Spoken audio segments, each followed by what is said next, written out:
መዳን በሌላ በማንም የለም እንድንበት ዘንድ ለሰዎች ሁሉ የተሰጠን ስም ኢየሱስ ነው ብለን እንደ መግቢያ እንግዲህ እንደ መግቢያ ቃል እንጠቀመዋለን። ትክክለኛም ስለሆነ ማለት ነው። በዘመናት መካከል እግዚአብሔር አንዳንዴ ዝም የሚልበት ጊዜ አለ። እግዚአብሔር ለሕዝቡ የሚናገርበት ጊዜ አለ።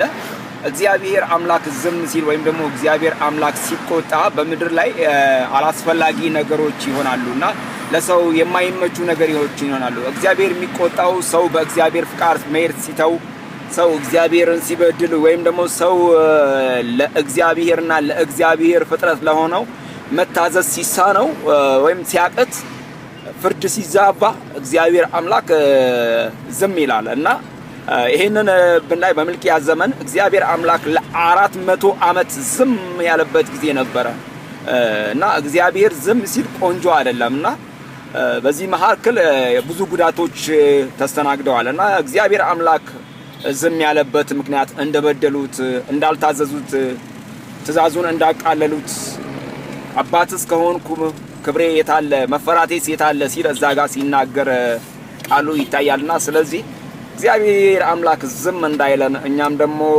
እግዚአብሔርን የበደልነው ነገር ቢኖር ደግሞ ይቅር በለን እንድንለው ደግሞ በወንድምነት ምክሬ ይሄንን እነግራችኋለሁና መዳን በሌላ በማንም የለም እንድንበት ዘንድ ለሰዎች ሁሉ የተሰጠን ስም ኢየሱስ ክርስቶስ ነው።